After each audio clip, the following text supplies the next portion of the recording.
नमस्कार बच्चों, कैसे हैं आप सब? आशा करती हूँ आप सभी अच्छे होंगे, स्वस्थ होंगे, खुश होंगे और अपनी पढ़ाई भी अच्छे से कर रहे होंगे। तो जैसा कि आप सभी जानते हैं, मैं हूँ आपकी हिंदी की अध्यापिका और मैं स्वागत करती हूँ आप सभी का आईसीटी वर्चुअल क्लासरूम में। और आज हम यहाँ पर एकत्रित हुए हैं पढ़ने के लिए क्लास 8 की हिंदी। क्लास 8 की हिंदी में हम यहाँ पर पढ़ रहे हैं अपनी सेकेंड बुक, जिसका नाम है भारत की खोज और जो लिखी गई है पंडित जवाहरलाल नेहरू जी द्वारा। तो ये जो पूरी बुक है, इसमें जैसे कि इस बुक का नाम है, आप देख सकते हैं भारत की खोज, तो पूरे भारत के इतिहास के बारे में इसमें बताया गया है। और जैसे आपने देखा, हमने जो फर्स्ट चैप्टर पढ़ा था उसमें किस तरह से उन्होंने बताया कि ये बुक उन्होंने कब शुरू की थी, जब वो 1942 से 1944 में अहमदनगर की जेल में जब वो थे। और शुरुआत के 20 महीने लगभग उन्हें हो चुके थे, उसके बाद उन्होंने अपनी ये बुक को लिखना शुरू किया था। और लगभग उन्होंने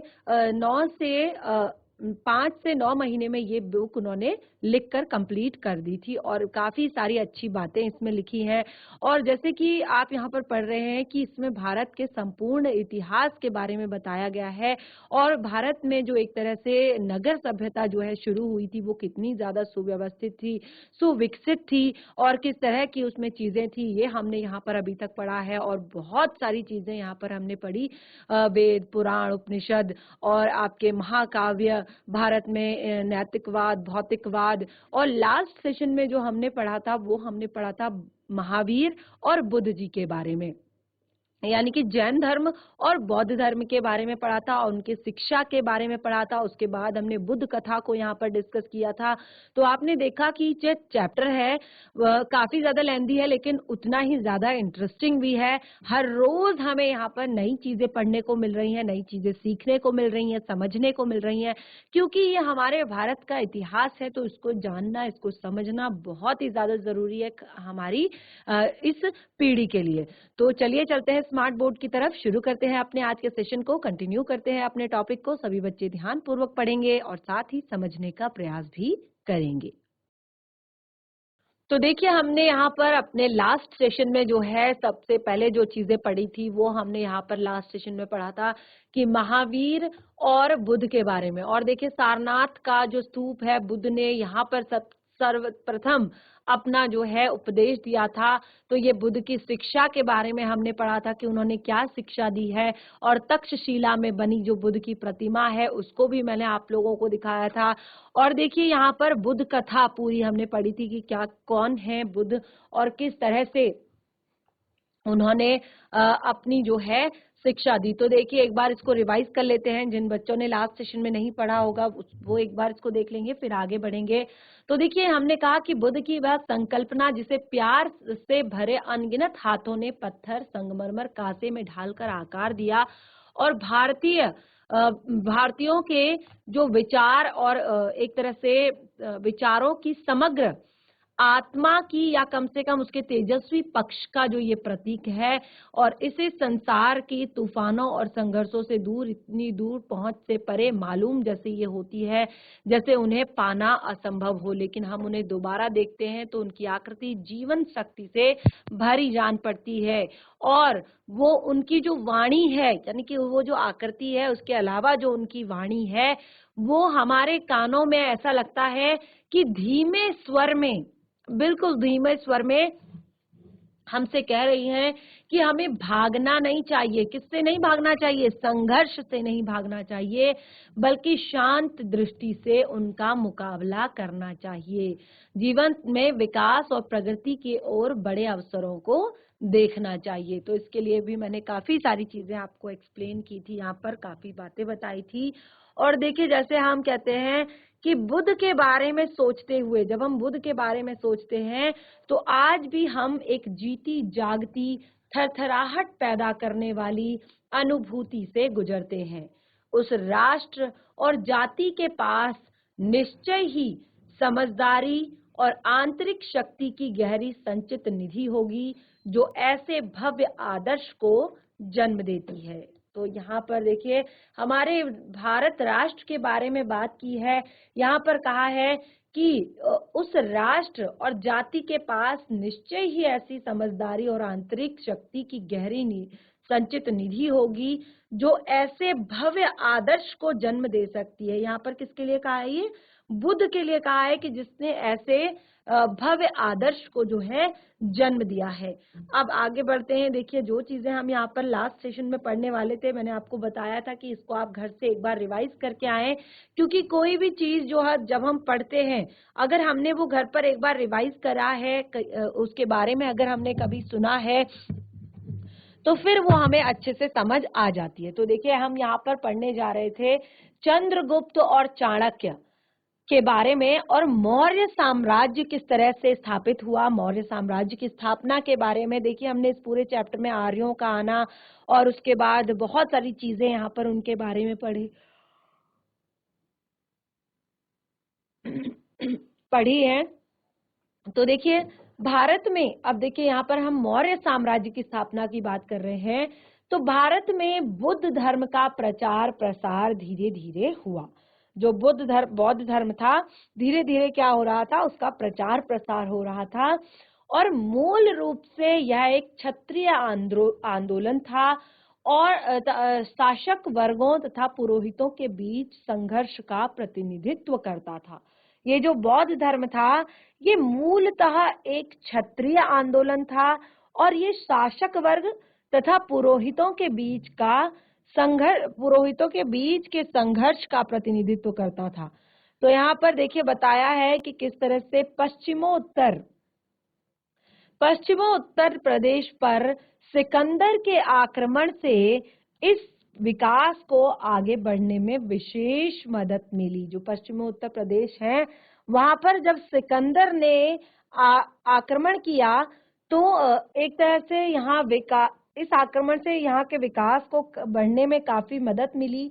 और दो ऐसे विलक्षण व्यक्ति सामने आए जिन्होंने बदलती हुई परिस्थितियों में लाभ उठाते हुए उन्होंने अपनी मर्जी के मुताबिक ढाल दिया। यानी कि जिन्होंने जो बदलती हुई परिस्थितियों का लाभ उठाते हुए उन परिस्थितियों को अपनी मर्जी के मुताबिक ढाल लिया। और ये दो व्यक्ति थे चंद्रगुप्त मौर्य और उनके मित्र, उनके मंत्री, सलाहकार चाणक्य। तो उस टाइम पे जब यहाँ पर एक तरह से सिकंदर का आक्रमण हुआ था, तो उस टाइम पे सब चीजें एक तरह से तेजी से विकसित हुई। और उसका एक रीजन था कि यहाँ पर दो व्यक्ति जो है उस टाइम पर आए, विलक्षण व्यक्ति जो थे चंद्रगुप्त मौर्य, और उनके मित्र भी थे, उनके मंत्री भी थे, उनके सलाहकार भी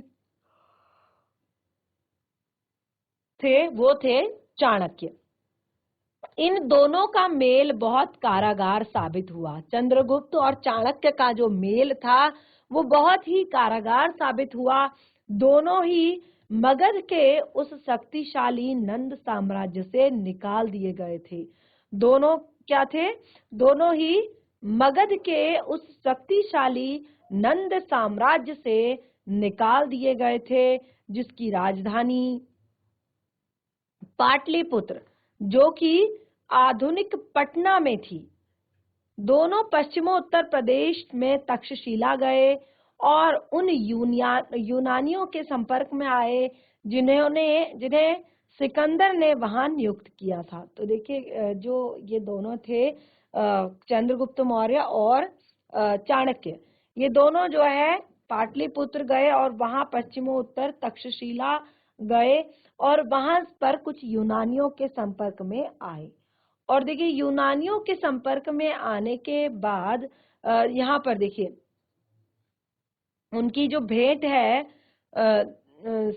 देखिए यूनानियों के संपर्क में आने के बाद देखिए ये जो पश्चिमी प्रदेश तक्षशिला जब गए थे, तो वहां पर ये यूनानियों के संपर्क में आया और जहां पर सिकंदर ने वहां नियुक्त किया था, जिन्हें सिकंदर ने नियुक्त किया था, चंद्रगुप्त की भेंट खुद सिकंदर से हुई। तो वहां पर चंद्रगुप्त की भेंट जो है सिकंदर से हुई, वो सिकंदर से मिले और चंद्रगुप्त और चाणक्य ने राष्ट्रीयता का पुराना चीर नवीन नारा बुलंद करके विदेशी आक्रमणकारियों के विरुद्ध लोगों को उत्तेजित किया। तो देखिए, यहाँ पर चंद्रगुप्त मौर्य के जीवन के बारे में बात हो रही है कि किस तरह से, और चाणक्य के जीवन के, कि उन्होंने राष्ट्रीयता का एक पुराना पर चीर नवीन नारा नारा पुराना था लेकिन चीर नवीन, हमेशा से नया था। बुलंद करके विदेशी आक्रमणकारी के विरुद्ध लोगों को उत्तेजित किया, लोगों को एक्साइटेड किया, लोगों को बताया। यूनानी सेना को खदेड़कर उन्होंने क्या किया? यूनानी सेना को खदेड़ा, तक्षशिला पर आक्रमण कर गया। राष्ट्रीयता की पुकार सुनकर बहुत से लोग चंद्रगुप्त के साथ हो गए। जब राष्ट्रीयता की बारी आई तो राष्ट्रीयता की पुकार सुनकर जो लोग थे बहुत सारे, वो क्या हुए? वो एक तरह से उनके साथ हो गए, उनसे जुड़ गए। और वो कहते हैं साथ लेकर चंद्रगुप्त पटना तक पहुंच गया, यानी कि साथ लिया उन्होंने और वो पटना तक पहुंच गया। सिकंदर की मृत्यु के 2 ही वर्षों में, यानी कि जैसी ही सिकंदर की मृत्यु हुई, अब सिकंदर की मृत्यु के 2 ही वर्ष में उसने पाटलिपुत्र पर अधिकार करके मौर्य साम्राज्य की स्थापना की थी। यानी कि पाटलिपुत्र जो जगह थी दूसरी, वहां पर अधिकार करके मौर्य साम्राज्य की स्थापना उन्होंने स्थापित कर दी थी। लिखित इतिहास में, लेखक कहते हैं लिखित इतिहास में पहली बार, लिखित जो इतिहास था उसमें पहली बार एक विराट केंद्रीय स्वराज्य की स्थापना हुई है और पाटलिपुत्र इस महान साम्राज्य की राजधानी थी। और जो ये पाटलिपुत्र थी, ये पूरे एक तरह से वो कहते हैं कि पूरी जगह की एक यहाँ पर क्या था कि उन्होंने पाटलिपुत्र के इस महान साम्राज्य की राजधानी जो है वो बनाई। और वो कहते हैं ये कैसा राज्य था, ये नया राज्य कैसा, यानी कि उस टाइम पे नया एक राज्य कैसा था, ये जानने की सबके अंदर उत्सुकता थी। सौभाग्य से हमें इसका पूरा ब्यौरा मिलता है, भारतीय भी और यूनानी भी। एक विवरण सेल्यूकस के बावजूद मैगस्थानीज ने छोड़ा है और दूसरा कौटिल्य का अर्थशास्त्र, जो कहीं अधिक राजनीति शास्त्र और उसी समय की रचना, कौटिल्य चाणक्य का ही दूसरा नाम। हर चीज में अपना, हर दृष्टि में अपना बड़ा आदमी था, बुद्धिमानी में भी, कर्मठता में भी। और इस युग के प्राणी में एक प्राचीनतम भारतीय नाटक है। इस युग के जितने भी प्राणी हैं, यहाँ पर जितने भी लोग हैं, भारतीय नाटक हैं। जैसे मुद्राक्षस, इस नाटक में चाणक्य की उभरती हुई तस्वीर है। साहसी और षड्यंत्र, अभिमानी और प्रतिशोधी, जो न कभी अपनेपन को भुलाता है और ना ही अपने लक्ष्य को ओझल होने देता है। तो देखिए यहाँ पर कितनी सारी चीजें बताई हैं। और आगे देखिए क्या कहते हैं कि दुश्मन को धोखा देने, तो यहाँ पर देखिए क्या कहा है, दुश्मन को धोखा देने और पराजित करने के लिए वो हर तरीकों का इस्तेमाल करता था। यानी कि जो दुश्मन होते थे उनको रोकने के लिए, दुश्मनों को पराजित करने के लिए वो हर तरह की तकनीक का इस्तेमाल करते थे। वह साम्राज्य की बागडोर हाथ से संभाले रहता है और साम्राज्य को स्वामी को की तरह नहीं बल्कि एक प्रिय शिष्य की तरह देखता है। और दिलचस्पी नहीं है, वह अपनी शपथ पूरी कर लेता है। देखिए वो कहते हैं दिलचस्पी नहीं है, वह अपनी शपथ पूरी कर लेता है और अपने उद्देश्य में सफल हो जाता है। तो वह सेवानिवृत्त होकर यहाँ पर जो है, जैसे उन्होंने बताया कि यहाँ पर अपनी पूरी शपथ लेता है और चिंतन मनन करता है, जीवन बिताना चाहता है। अपने लक्ष्य को पूरा करने के लिए शायद ही कोई ऐसी बात रही होगी कि जिसे करने में चाणक्य को किसी प्रकार का संकोच रहा हो। देखिए जो चाणक्य है, आप सभी जानते हैं चाणक्य की जो नीति है, कूटनीति है, राजनीति है, उन सभी में चाणक्य जो है बहुत ही ज्यादा तेज थे। तो उन्होंने यहाँ पर क्या कहा कि वो अपने लक्ष्य को पूरा करने के लिए शायद ही कोई ऐसी बात कर रहे हो जिसे करने में चाणक्य को किसी प्रकार का संकोच ना हो। तो देखिए बहुत सारी चीजें हमने इस पाठ में पढ़ ली हैं, समझ ली है। थोड़ा सा आगे बढ़ते हैं। चाणक्य के अर्थशास्त्र, जो चाणक्य ने अपना जो बुक लिखा, चाणक्य के अर्थशास्त्र में व्यापक स्तर पर अनेक विषयों पर लिखा हुआ है। जो उनका अर्थशास्त्र है उनमें एक व्यापक स्तर पर, व्यापक यानी कि बहुत बड़े लेवल पर, अनेक जो है विषयों पर, अलग अलग टॉपिक्स पर लिखा गया है। उनमें शासन के सिद्धांत, व्यवहार के सभी पहलुओं पर विचार किया गया है, जिसमें चंद्रगुप्त की विराट सेना का विस्तार से वर्णन नहीं होता। अनुशासन, अनुशासन और उचित नेतृत्व के अभाव में, उचित जो अनुशासन था और उचित अनुशासन के उचित अनुशासन में उचित नेतृत्व के अभाव में बोझ बन जाता है। इसमें रक्षा के सभी इसमें रक्षा और किरेबंदी के बारे में भी बताया गया है।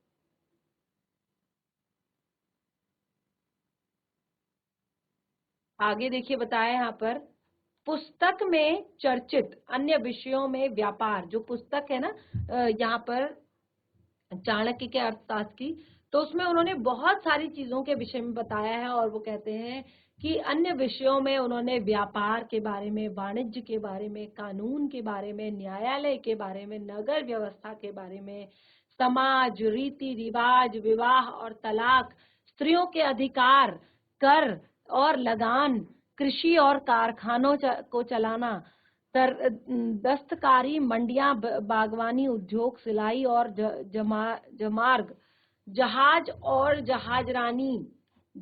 और जहाजरानी, जिसमें जनगणना, मत्स्य उद्योग, कसाई खाने और पासपोर्ट और जेल सब सम्मिलित है।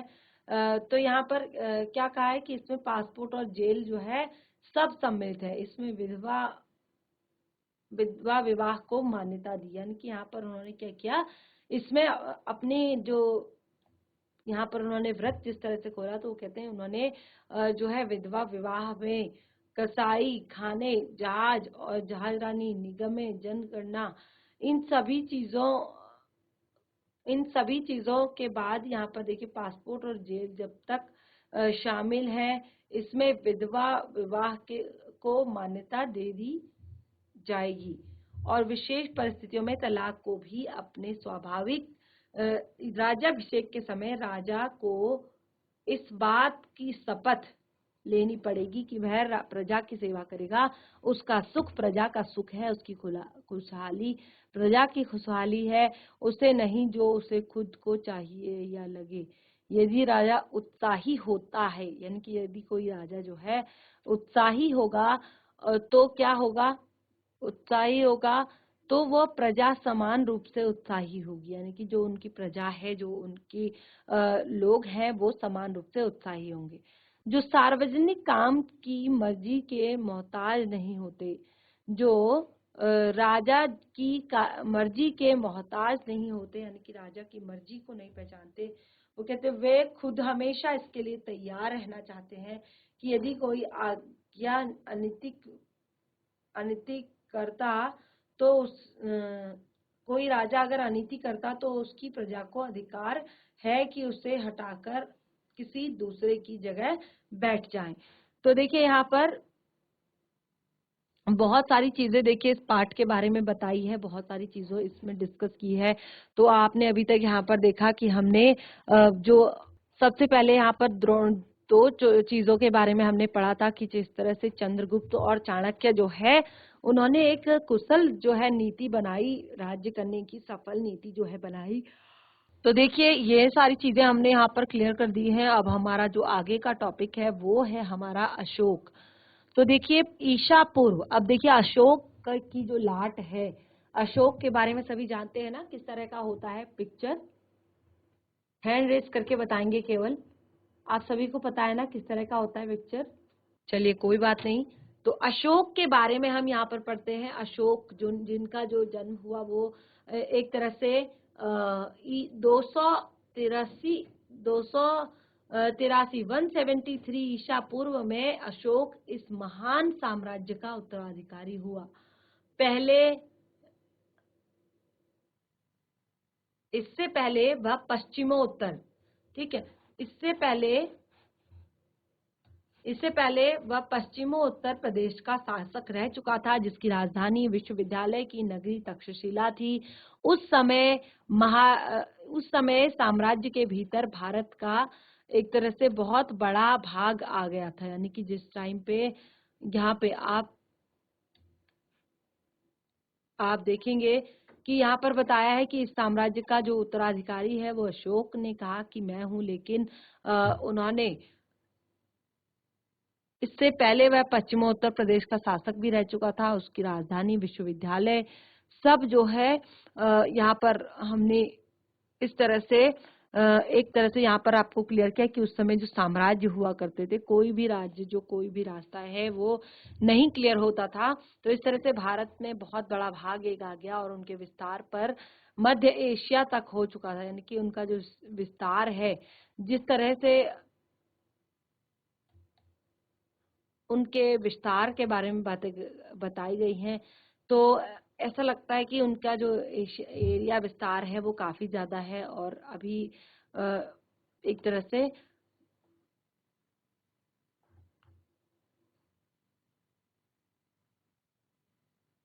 अब आप यहाँ पर देख सकते हैं ध्यान से, अशोक की का एक अभिलेख जो है वो यहाँ पर लिखा गया है। तो देखिए किस तरह से भारत ईसा पूर्व और दक्षिण का एक भाग उसके क्षेत्र में नहीं आ पाए थे, यानी कि भारत दक्षिण पूर्व और दक्षिण का एक भाग उसके अतिरिक्त क्षेत्र में नहीं पाए गए। तो देखिए यहाँ पर बताया है कि वो इतने ही एक तरह से इतनी यहाँ पर वो आ गए और उसके अधिकार क्षेत्र में नहीं आ पाए, यानी कि उसके अधिकार क्षेत्र में नहीं आए। संपूर्ण भारत को एक शासन व्यवस्था के महात्म इकट्ठा करके पुराने अपने शोक को प्रकृति किया और आधुनिक तत्काल पूर्वी तट जो तट के कलिंग क्षेत्र, जो पूर्वी तट है उसका जो जीतने का कलिंग क्षेत्र है उसको ठान लिया और कलिंग के लोगों के बहादुरी से मुकाबला करने के बावजूद अशोक की सेना में जीत हुई और इस युद्ध में भयंकर कत्लेआम हुआ। जब इस बात की खबर किसी को नहीं मिली तो बहुत पछतावा होगा। और युद्ध किससे विपरीत हो गया है, और युद्ध से विपरीत हो गया है और उसका मन और दूसरे क्षेत्र में जो आप देख सकते हैं कि यहाँ पर बताया गया है मन, तो उसको अगर हम देखें तो अगर आपको हम देखें, देखिए दूसरे क्षेत्रों में विजय हासिल करने और साहस से काम करने की ओर यह है जो इनका बुद्ध की शिक्षा का प्रभाव जो है घूम गया। ठीक है, तो जब देखिए यहाँ पर क्या हुआ, कलिंग जो था उसने क्या किया, बहादुरी से मुकाबला किया और अशोक की सेना वहां पर जीत गई। जो अशोक थे उनकी सेना वहां पर जीती और जो ये युद्ध हो रहा था, देखिए यहाँ पर मैंने आपको बताया कि जो ये युद्ध हो रहा था इसमें भयंकर कत्लेआम हो रहा था और इस बात की खबर जब अशोक को मिली तो उसे बहुत ज्यादा पछतावा हुआ और वो युद्ध से विरक्त हो गया और बुद्धि की शिक्षा के प्रभाव से उसका मन दूसरे क्षेत्रों में हासिल करने और साहसिक काम करने की ओर घूम गया। अशोक के विचारों और कर्मों के बारे में, जो अशोक है उनके विचारों के बारे में, उनके कर्मों के बारे में फरमान से जानकारी मिलती तो है, यानी कि जो फरमान है उनसे जानकारी मिलती रहती है जो उसने जारी किए हैं। और पत्थर और धातु पर खोए गए फरमान पूरे भारत में फैले, खोदे गए जो फरमान थे वो पूरे भारत में अब फैल गए हैं। जो कलिंग थे समाचार पत्रों में मिलाए जाने के बाद, जो कलिंग था उसको समाचार पत्रों में मिलाए जाने के बाद ही महाकाव्य सम्राट ने धर्म महाकाव्य प्रकट धर्म ने नियमों का उत्साह पूर्वक पालन किया। उन नियमों के प्रति प्रेम और उसके उसको धर्म को अंगीकार करने की आरंभा जो है अंगीकार करने का जो आरंभ किया, उसके एक फरमान में, यानी कि उनका जो एक फरमान हुआ करता था, एक फरमान में अशोक तब आगे बढ़ा जैसे किसी प्रकार की हत्या या बंदी बनाए जाने का एक तरह से कोई भी यहाँ पर दूसरा जो ऑप्शन नहीं था। कलिंग ने मरने और बंदी बनाए जाने वाले लोगों के 100,000 हिस्सों को भी नहीं, सच्ची विजय करवत और पर कर्तव्य और धर्म पालन करके नहीं, लोगों के हृदय को जीतने में, यानी कि एक और इनका रीजन था कि लोगों को हृदय लोगों के जीत सके। तो देखिए यहाँ पर बहुत ही इंटरेस्टिंग चीजें अब हमें बताई गई हैं कि किस तरह से यदि कोई उनके साथ बुराई करेगा तो जहां तक भी संभव हो वो बुराई ही करेंगे। महामहीन सम्राट को झेलना होगा। महामहीन सम्राट की यह आशंका है कि जीव मात्र की रक्षा हो, उनमें सात संयम हो, उनमें मन की शांति और आनंद की प्राप्ति हो।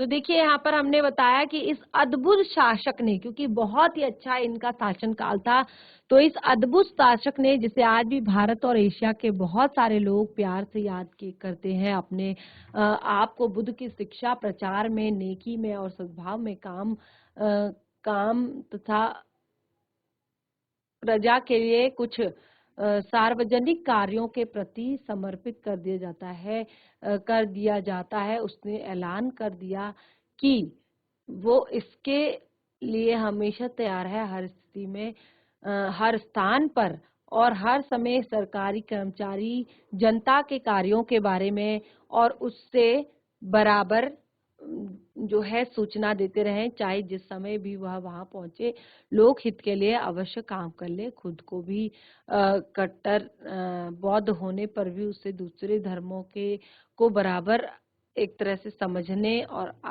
समझने की आदत समझना होगा। अशोक बहुत ही बड़ा निर्माता भी है। उसने अपनी कुछ बड़ी इमारतों को बनाने के लिए पसंद किया है विदेशी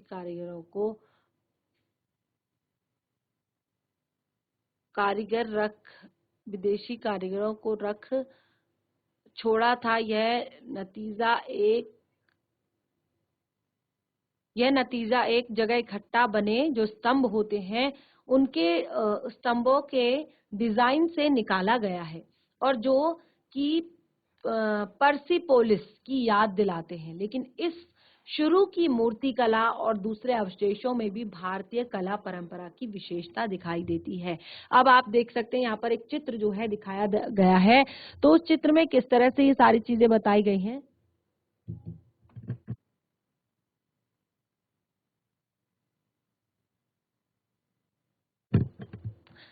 अशोक बहुत बड़ा निर्माता था, यानी कि उन्होंने, जैसे आपने देखा कि कितनी ज्यादा चीजें उनके लिए प्रसिद्ध हैं, उनके नाम से प्रसिद्ध हैं, तो उसने अपनी कुछ बड़ी इमारतों को बनाने के लिए मदद के लिए विदेशी कारीगरों को रखा।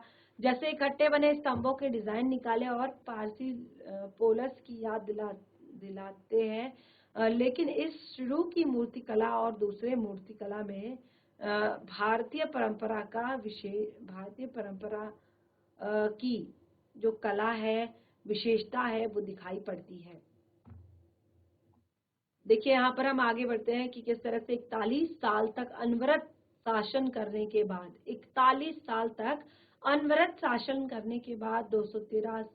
283 में अशोक की मृत्यु जब हुई, जब 243 में अशोक की मृत्यु हो गई, एलजी वेल्स ने अपनी आउटलाइन ऑफ हिस्ट्री में उसके बारे में लिखा है और बादशाहों के दसियों हजारों नामों से जिन्हें इतिहास के पृष्ठ जो है भर दिए गए हैं, जिनमें बड़े नाम नहीं लिए जाते। महाराजा और नामी गिरामी शासक जो है वही अशोक का नाम ले सकते हैं और एक तरह से उसका नाम आदर से लिया जाए और कोई भी ऐसी परेशानी उसके नाम में यहाँ पर नहीं हमें बताई गई है।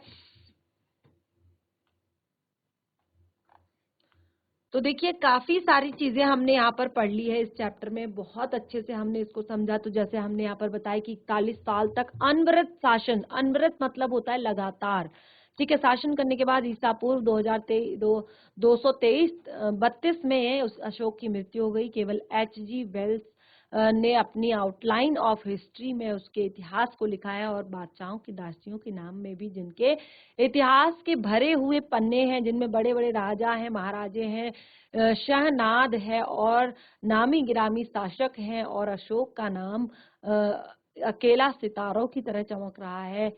और वोल्गा से जाति पाति तक आज वोल्गा से जापान तक, वोल्गा से जापान तक आज भी उसके नाम आदर से लिए जाते हैं।